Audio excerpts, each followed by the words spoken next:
یسوع مسیح کے نام سے السلام علیکم۔ اب ہم کلام میں آگے بڑھیں گے اور آپ لوگوں کو یاد ہوگا کہ گئے سو وقت ہم باب 25 اور باب 26 استثنا کی کتاب سے غور کرے تھے۔ آج ہم باب 27 اور 28 اٹھائیں گے۔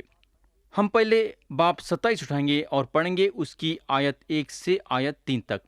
لکھا ہوا ہے، پھر موسیٰ نے بنی اسرائیل کے بزرگوں کے ساتھ ہو کر لوگوں سے کہا کہ جتنے حکم آج کے دن میں تم کو دیتا ہوں ان سب کو ماننا، اور جس دن تم یردن پار ہو کر اس ملک میں جسے خداوند تمہارا خدا تم کو دیتا ہے پہنچو، تو تم بڑے بڑے پتھر کھڑے کر کے ان پر چونے کی استکاری کرنا، اور پار ہو جانے کے بعد اس شریعت کی سب باتیں ان پر لکھنا، تاکہ اس وعدے کے مطابق جو خداوند تمہارے باپ دادا کے خدا نے تم سے کیا، اس ملک میں جسے خداوند تمہارا خدا تم کو دیتا ہے، یعنی اس ملک میں جہاں دودھ اور شہد بہتا ہے، تم پہنچ جاؤ۔ تو یہاں اسرائیلیوں کو یہ بتایا گیا کہ ان لوگاں جب وعدے کے زمین پہ پہنچیں گے تو ان لوگاں پتھر پہ 10 حکموں کے باتوں کو تراشنا۔ پیارے دوست، خدا چاہتا تھا کہ اسرائیلیاں ہمیشہ وہ 10 حکموں کو دیکھنا اور وہ حکموں پہ عمل کرنا۔ آج خدا ہم کو گناہ کے اور شیطان کے بندش سے چھڑا کے یسوع مسیح کی روشنی میں لایا۔ اور اب خدا ہم سے کیا چاہتا ہے؟ خدا ہم سے یہ چاہتا ہے کہ ہم بائبل شریف جو اس کا کلام ہے ہمیشہ پڑھتے رہنا، اور بائبل شریف میں جو خدا کے سارے حکم ہیں وہ حکموں پہ عمل کرنا۔ آیت 4 سے 8 پڑھیں گے۔ لکھا ہوا ہے، سو تم یردن کے پار ہو کر ان پتھروں کو جن کی بابت میں تم کو آج کے دن حکم دیتا ہوں، کوہ ایبال پر نصب کر کے ان پر چونے کی استکاری کرنا، اور وہیں خداوند اپنے خدا کے لیے پتھروں کا ایک مذبح بنانا، اور لوہے کا کوئی اوزار ان پر نہ لگانا، اور تم خداوند اپنے خدا کا مذبح بے تراشے پتھروں سے بنانا، اور اس پر خداوند اپنے خدا کے لیے سوختنی قربانیاں گزرانا، اور وہیں سلامتی کی قربانیاں چڑھانا اور ان کو کھانا، اور خداوند اپنے خدا کے حضور خوشی منانا، اور ان پتھروں پر اس شریعت کی سب باتیں صاف صاف لکھنا۔ تو پیارے بھائی اور بہن، خدا کے 10 حکم میں ایک ایسے جگہ پہ لگانا تھا کہ ہر ایک کو دکھے ویسا۔ خدا چاہتا تھا کہ 10 حکم ہمیشہ اسرائیلیوں کے آنکھوں کے سامنے رہنا، بلکہ ان کے گھر کے چوکٹوں پہ بھی۔ آیت 9 سے 12 میں لکھا ہوا ہے، پھر موسیٰ اور لاوی کاہنوں نے سب بنی اسرائیل سے کہا، اے اسرائیلیو، خاموش ہو جاؤ اور سنو، تم آج کے دن خداوند اپنے خدا کی قوم بن گئے ہو، سو تم خداوند اپنے خدا کی بات سننا اور اس کے سب آئین اور احکام پر جو آج کے دن میں تم کو دیتا ہوں عمل کرنا۔ اور موسیٰ نے اسی دن لوگوں سے تاکید کر کے کہا کہ جب تم یردن پار ہو جاؤ تو کوہ گرزم پر شمعون اور لاوی اور یہودا اور اشکار اور یوسف اور بنیامین کھڑے ہوں اور لوگوں کو برکت سنائیں۔ تو جب اسرائیلیاں وعدے کے زمین پہ داخل ہوں گے تو کوہ گرزم سے برکت سنانا۔ یہاں خدا جو ہے قبیلوں کے نامہ بھی دیا ہے کہ کون سے قبیلے برکت چاہیں گے۔ اب ہم آیت 13 سے 26 پڑھیں گے، جو کہ یہ باب کے آخری آیتیں ہیں۔ لکھا ہوا ہے، اور روبن اور جد اور آشر اور زبلون اور دان اور نفتالی کوہ ایبال پر کھڑے ہو کر لعنت سنائیں، اور لاوی بلند آواز سے سب اسرائیلی آدمیوں سے کہیں کہ لعنت اس آدمی پر جو کاریگری کی صنعت کی طرح کھودی ہوئی یا ڈھالی ہوئی مورت بنا کر جو خداوند کے نزدیک مکروہ ہے، اس کو کسی پوشیدہ جگہ میں نصب کرے۔ اور سب لوگ جواب دیں اور کہیں آمین۔ لعنت اس پر جو اپنے باپ یا ماں کو حقیر جانیں، اور سب لوگ کہیں آمین۔ لعنت اس پر جو اپنے پڑوسی کی ہتھ کے نشان کو ہٹائے، اور سب لوگ کہے آمین۔ لعنت اس پر جو اندھے کو راستے سے گمراہ کرے، اور سب لوگ کہیں آمین۔ لعنت اس پر جو پردیسی اور یتیم اور بیوہ کے مقدمے کو بگاڑے، اور سب لوگ کہے آمین۔ لعنت اس پر جو اپنے باپ کی بیوی سے مباشرت کرے، کیونکہ وہ اپنے باپ کے دامن کو بے پردہ کرتا ہے، اور سب لوگ کہیں آمین۔ لعنت اس پر جو کسی چوپائے کے ساتھ جمع کرے، اور سب لوگ کہیں آمین۔ لعنت اس پر جو اپنی بہن سے مباشرت کرے، خواہ وہ اس کے باپ کی بیٹی ہو، خواہ ماں کی، اور سب لوگ کہے آمین۔ لعنت اس پر جو اپنی ساس سے مباشرت کرے، اور سب لوگ کہے آمین۔ لعنت اس پر جو اپنے ہمسائے کو پوشیدگی میں مارے، اور سب لوگ کہے آمین۔ لعنت اس پر جو بے گناہ کو قتل کرنے کے لیے انعام لے، اور سب لوگ کہے آمین۔ لعنت اس پر جو اس شریعت کی باتوں پر عمل کرنے کے لیے ان پر قائم نہ رہے، اور سب لوگ کہے آمین۔ پیارے بھائی اور بہن، یہ جو لعنتیں تھے، ایک طرف سے قسمیں تھے جو کاہنہ اقرار کرتے تھے، اور لوگ آمین بولتے تھے، یعنی کہ لوگ یہ وعدہ کرتے تھے کہ ان لوگاں غلط اور شریر بھرے چالوں سے دور رہیں گے۔ آمین کا مطلب یہ ہے کہ بات کو ہاں میں ہاں ملانا۔ بولنے کا مطلب یہ ہے کہ اسرائیلیاں یہ وعدہ کرے کہ ان لوگاں گناہ سے دور رہیں گے۔ غلط سرد چالوں کے ان لوگاں ذمہ دار ہیں۔ بعضی وقت ہم جب یہ لعنتوں پہ غور کرتے ہیں تو ہم کو ایسا محسوس ہوتا ہے کہ خدا ایک جلاد قسم کا خدا ہے، اور وہ آدمی کو سزا ضرور دیتا ہے جو اس کے بنائے ہوئے راہوں سے الگ ہوتے ہیں، مگر جلاد نہیں ہے، بلکہ محبت بھرا ہے، اور انہیں اس لیے سزا دیتا تاکہ ہم گناہ سے پھر کے اس کی طرف رجوع لانا۔ خدا کی مار ہمارے لیے نقصان دہ نہیں ہے، بلکہ ہمارے تربیت کے لیے ہے۔ تو خدا ہمارے سے سختی سے پیش آتا ہے، تو ہم یہ جان لینا کہ یہ ہمارے تربیت کے لیے ہے۔ تو یہاں ختم ہوا باب 27۔ اب ہم باب 28 اٹھائیں گے اور پڑھیں گے اس کی آیت 1 اور 2۔ لکھا ہوا ہے، اور اگر تم خداوند اپنے خدا کی بات کو جان فشانی سے مان کر اس کے ان سب حکموں پر جو آج کے دن میں تم کو دیتا ہوں احتیاط سے عمل کرو، تو خداوند تمہارا خدا دنیا کی سب قوموں سے زیادہ تم کو سرفراز کرے گا۔ اور اگر تم خداوند اپنے خدا کی بات سنو تو یہ سب برکتیں تم پر نازل ہوں گی اور تم کو ملیں گی۔ پیارے بھائی اور بہن، پہلی آیت میں جو لفظ کا استعمال ہوا ہے، جو کہ میں سمجھتا ہوں کہ وہ لفظ کو ہم نظر انداز نہیں کر دے سکتے، وہ لفظ ہے اگر۔ یہاں خدا اسرائیلیوں کے سامنے ایک شرط رکھا، اگر ان لوگاں اس کے حکموں پہ چلیں گے تو انہیں ان لوگوں کو سرفراز کریں گا، نہیں تو نہیں۔ یہاں جو ہے اسرائیلیاں سرفراز ہونے کے لیے خدا کے حکموں کو ماننا ضروری تھا۔ آج بھی ہمارے ساتھ یہ ہے، خدا کے حکموں کو ماننے سے ہم کو روحانی اور جسمانی برکت ہے، بلکہ خدا کا وعدہ ہے کہ انہیں ہم کو سربلند کریں گا۔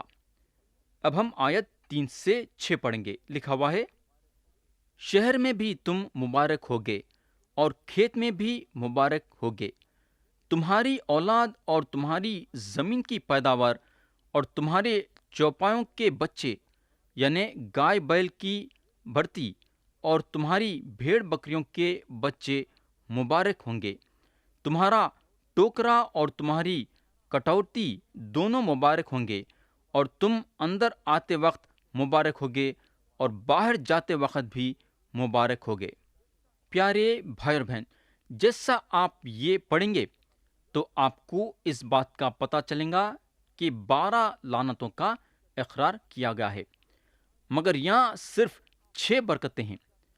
اگر آپ یہ جاننا چاہتے ہیں کہ یہ ایسا کیوں ہے تو میں آپ کو یہ بتانا چاہوں گا کہ باقی کے برکتوں کا اقرار ہمارے خداوند کرنا شروع کرے۔ یسوع مسیح پہاڑ پہ کھڑے ہو کے واز دیے، اور وہ واز ہے پہاڑی واز۔ اب سوال یہ پیدا ہوتا ہے کہ مسیح یہ واز کیسا شروع کرے؟ متی کی انجیل باب 5 آیت 3 بتاتی ہے، مبارک ہیں وہ جو دل کے غریب ہیں، کیونکہ آسمان کی بادشاہت انہی کی ہے۔ میرے بھائی، اس کے بعد مسیح مبارکچ مبارکوں کا اقرار کرتے ہیں۔ بولنے کا مطلب یہ ہے کہ اگر ہم خدا کے حکموں کے ساتھ چلیں گے تو ہمارے کو ڈھیر ساری برکتیں ملیں گی۔ اب ہم آیت 7 سے 14 پڑھیں گے۔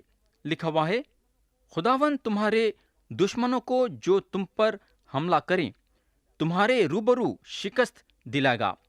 وہ تمہارے مقابلے کو تو ایک ہی راستے سے آئیں گے، پر 7 راستوں سے ہو کر تمہارے آگے سے بھاگیں گے۔ خداوند تمہارے انبار خانوں میں اور سب کاموں میں جن میں تم ہاتھ لگاؤ برکت کا حکم دے گا، اور خداوند تمہارا خدا اس ملک میں جسے وہ تم کو دیتا ہے تم کو برکت بخشے گا۔ اگر تم خداوند اپنے خدا کے حکموں کو مانو اور اس کی راہوں پر چلو تو خداوند اپنی اس قسم کے مطابق جو اس نے تم سے کھائی تم کو اپنی پاک قوم بنا کر قائم رکھے گا، اور دنیا کی سب قومیں یہ دیکھ کر کہ تم خداوند کے نام سے کہلاتے ہو تم سے ڈر جائیں گی، اور جس ملک کو تم کو دینے کی قسم خداوند نے تمہارے باپ دادا سے کھائی تھی اس میں خداوند تمہاری اولاد کو اور تمہارے چوپایوں کے بچوں کو اور تمہاری زمین کی پیداوار کو خوب بڑھا کر تم کو بارمند کرے گا۔ خداوند آسمان کو جو اس کا اچھا خزانہ ہے تمہارے لیے کھول دے گا کہ تمہارے ملک میں وقت پر میں برسائے، اور وہ تمہارے سب کاموں میں جن میں تم ہاتھ لگاؤ برکت دے گا، اور تم بہت سی قوموں کو قرض دو گے پر خود قرض نہیں لوگے، اور خداوند تم کو دم نہیں بلکہ سر ٹھہرائے گا، اور تم پست نہیں بلکہ سرفراز ہی رہو گے، بشرطے کہ تم خداوند اپنے خدا کے حکموں کو جو میں تم کو آج کے دن دیتا ہوں سنو اور احتیاط سے ان پر عمل کرو، اور جن باتوں کا میں آج کے دن تم کو حکم دیتا ہوں ان میں سے کسی سے داہنے یا بائیں ہاتھ مڑ کر اور معبودوں کی پیروی اور عبادت نہ کرو۔ تو پیارے بھائی اور بہن، یہ سارے برکتیں اسرائیلیوں کو اس وقت ملنے والے تھے جب ان لوگ خدا کے حکموں پہ عمل کریں گے۔ خدا کا بولنے کا مطلب یہ تھا کہ تم لوگوں کی خواہش ہے کہ تم لوگوں کو برکت ملنا، تو میرے حکموں پہ عمل کرو۔ میرے بھائی، ہم کو معلوم ہونا چاہیے کہ انسان اس وقت مصیبتوں میں آتا ہے جب انہیں خدا کے حکموں کے خلاف جانا شروع کرتا ہے۔ ہمارے زندگی میں کامیابی اس وقت ہے جب ہم خدا کے حکموں پہ عمل کریں گے۔ اب ہم آیت 15 پڑھیں گے۔ لکھا ہوا ہے، لیکن اگر تم ایسا نہ کرو کہ خداوند اپنے خدا کی بات سن کر اس کے سب احکام اور آئین پر جو آج کے دن میں تم کو دیتا ہوں احتیاط سے عمل کرو، تو یہ سب لعنتیں تم پر نازل ہوں گی اور تم کو لگیں گی۔ میرے بھائی، یہاں ہم پھر سے دیکھتے ہیں کہ اس میں شرط ہے۔ یہ ہوگا، اب ہم خدا کے کلام کے ایک زبردست آیت پہ آئیں گے۔ اسرائیل کے بارے میں جو ان لوگاں زمین پہ تھے لکھ دیا گیا تھا۔ کلام میں یہ پیشن گوئی کی گئی کہ اسرائیلیاں 3 مرتبہ زمین سے نکالے جائیں گے اور 3 مرتبہ زمین پہ لائے جائیں گے۔ تو اسرائیلیاں 3 بار زمین سے باہر نکالے جانا ہے اور 3 بار پھر زمین پہ واپس لائے جانا ہے۔ تو پہلی جو پیشن گوئی کی گئی وہ خدا کے طرف سے حضرت ابراہیم کو تھی۔ پیدائش کی کتاب باب 15 اور اس کی آیت 13 سے 16 میں خدا حضرت ابراہیم سے بولتا ہے، یقین جان کہ تیری نسل کے لوگ ایسے ملک میں جو ان کا نہیں پردیسی ہوں گے، اور وہاں کے لوگوں کی غلامی کریں گے، اور وہ 400 برس تک ان کو دکھ دیں گے، لیکن میں اس قوم کی عدالت کروں گا جس کی وہ غلامی کریں گے، اور بعد میں وہ بڑی دولت لے کر وہاں سے نکل آئیں گے، اور تو صحیح سلامت اپنے باپ دادا سے جا ملے گا، اور نہایت پیڑ میں دفن ہوگا، اور وہ چوتھی پشت میں یہاں لوٹ آئیں گے، کیونکہ اموریوں کے گناہ اب تک پورے نہیں ہوئے۔ تو پیارے بھائی بہن، اسرائیلیاں مصر میں گئے اور 430 برس رہے۔ اس کے بعد خدا ان لوگوں کو مصر سے باہر لایا، اور یہاں ہم استثنا کی کتاب میں یہ دیکھ رہے ہیں، یہ لوگ یردن ندی کے مشرق کی طرف ہیں، اور خدا ان کو وعدے کے زمین پہ یہ پہلی مرتبہ لا رہا ہے۔ یشوع کے کتاب میں ہم دیکھیں گے کہ اسرائیلیاں وعدے کے زمین پہ داخل ہوتے ہیں، اور خاصیوں کی کتاب میں ہم دیکھیں گے کہ یہ لوگ زمین پہ اپنا ٹھکانہ بناتے ہیں جہاں خدا کا وعدہ پورا ہوتا ہے۔ تو اب اسرائیلیاں وعدے کے زمین میں داخل ہونے کے پہلے دوسری بار جو ان لوگ زمین کے باہر نکالے جائیں گے، یہاں ہم کو دیا گیا ہے۔ یہ ایک زبردست باب ہے۔ آیت 32 سے 34 میں لکھا ہوا ہے، تمہارے بیٹے اور بیٹیاں دوسری قوم کو دی جائیں گی، اور تمہاری آنکھیں دیکھیں گی، اور سارے دن ان کے لیے ترستے ترستے رہ جائیں گی، اور تمہارا کچھ بس نہیں چلے گا۔ تمہاری زمین کی پیداوار اور تمہاری ساری کمائی کو ایک ایسے قوم کھائے گی جس سے تم واقف نہیں، اور تم سدا مظلوم اور دبے ہی رہو گے، یہاں تک کہ ان باتوں کو اپنی آنکھوں سے دیکھ دیکھ کر دیوانے ہو جاؤ گے۔ پیارے بھائی بہن، یہ آیتیں یہودا کے آخری بادشاہ صدقیہ کے زمانے میں پورے ہوئے۔ صدقیہ بادشاہ کے بیٹوں کو ان کے آنکھوں کے سامنے قتل کیا گیا، اور اس کے بعد صدقیہ کے آنکھیں نکالے گئے۔ ایک اندھے اور لاچاری کے حالت میں ان کو بندی بنا کے بابل کے شہر میں لے جایا گیا۔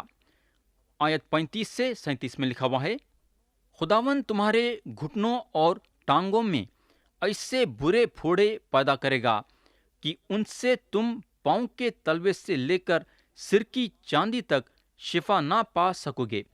خداوند تم کو اور تمہارے بادشاہ کو جسے تم اپنے اوپر مقرر کرو گے ایک ایسی قوم کے بیچ لے جائے گا جسے تم اور تمہارے باپ دادا جانتے بھی نہیں، اور وہاں تم اور معبودوں کی جو محض لکڑی اور پتھر ہیں عبادت کرو گے، اور ان سب قوموں میں جہاں جہاں خداوند تم کو پہنچائے گا تم باعث حیرت اور ضرب المثل اور انگشتنما بنو گے۔ پیارے بھائی بہن، اب سوال یہ پیدا ہوتا ہے کہ یہ سب ان لوگوں کے ساتھ کئی کو ہوا؟ یہ اس لیے ہوا، کئی کو بولے تو یہ لوگ خدا کے نافرمان تھے۔ خدا جو ہے ان لوگوں کے سامنے اگر کا لفظ استعمال کرا، اور ان لوگوں کو بولا، اگر تم میرے حکموں پہ عمل کریں گے تو میں تم لوگوں کو برکت دوں گا، اگر تم لوگ میرے حکموں پہ عمل نہیں کریں گے تو میں تم لوگوں کو زمین سے باہر کر دوں گا۔ پیارے بھائی بہن، اسرائیلیاں جو ہیں بابل کے بندش سے سمیٹے گئے۔ یہ لوگوں کا زمین پہ پھر واپس آنا عزرا اور نہمیہ کے کتاب میں لکھا ہوا ہے۔ نبی حجائے، زکریا اور ملاکی ان کے یعنی کہ اسرائیلیوں کے زمین پہ واپس آنے کے بارے میں بتاتے ہیں۔ بولنے کا مطلب یہ ہے کہ یہ دوسری پیشن گوئی ہے ان کے زمین پہ واپس آنے کے بارے میں، اور واقعی میں یہ بات پوری ہوئی۔ یہ ہوگا اب تیسرے مرتبہ جو اسرائیلیاں تتر بتر ہو گئے وہ رومیو کے ذریعے سے ہوئے۔ یہ بات کی نبوت کی گئی۔ آیت 48 میں لکھا ہوا ہے، اس لیے بھوکے اور پیاسے اور ننگے اور سب چیزوں کے محتاج ہو کر تم اپنے ان دشمنوں کی خدمت کرو گے جن کو خداوند تمہارے برخلاف بھیجے گا، اور غنیم تمہاری گردن پر لوہے کا جوا رکھے رہے گا جب تک وہ تمہارا نس نہ کر دے۔ پیارے بھائی بہن، رومیو کے حکم میں یہ بات پوری ہوئی۔ آیت 49 میں لکھا ہوا ہے، خداوند دور سے بلکہ زمین کے کنارے سے ایک قوم کو تم پر چڑھا لائے گا، جیسے عقاب ٹوٹ کر آتا ہے۔ اس قوم کی زبان کو تم نہیں سمجھو گے۔ میرے دوست، ہم کو معلوم ہونا چاہیے کہ رومی لوگ مغرب کے طرف سے آ رہے تھے اور ایک ایسی زبان بولتے تھے جو اسرائیلیوں کے زبان سے بالکل الگ تھی، اور یہاں خدا اسرائیلیوں کو بولتا ہے اس قوم کی زبان کو تم نہیں سمجھو گے۔ آیت 50 سے 53 میں لکھا ہوا ہے، اس قوم کے لوگ ترشرو ہوں گے جو نہ بوڑھوں کا لحاظ کریں گے نہ جوانوں پر ترس کھائیں گے، اور وہ تمہارے چوپاؤں کے بچوں اور تمہاری زمین کی پیداوار کو کھاتے رہیں گے جب تک تمہارا ناس نہ ہو جائے، اور وہ تمہارے لیے اناج یا مئی یا تیل یا گائے بیل کی بڑھتی یا تمہاری بھیڑ بکریوں کے بچے کچھ نہیں چھوڑیں گے، جب تک وہ تم کو فنا نہ کر دیں، اور وہ تمہارے تمام ملک میں تمہارا محاصرہ تمہاری ہی بستیوں میں کیے رہیں گے، جب تک تمہاری اونچی اونچی فصلیں جن پر تمہارا بھروسہ ہوگا گر نہ جائیں۔ تمہارا محاصرہ وہ تمہارے ہی اس ملک کی سب بستیوں میں کریں گے جسے خداوند تمہارا خدا تم کو دیتا ہے۔ تب اس محاصرے کے موقع پر اور اس آڑے وقت میں تم اپنے دشمنوں سے تنگ آ کر اپنے ہی جسم کے پھل کو، یعنی اپنے ہی بیٹوں اور بیٹوں کا گوشت جن کو خداوند تمہارے خدا نے تم کو عطا کیا ہوگا، کھاؤ گے۔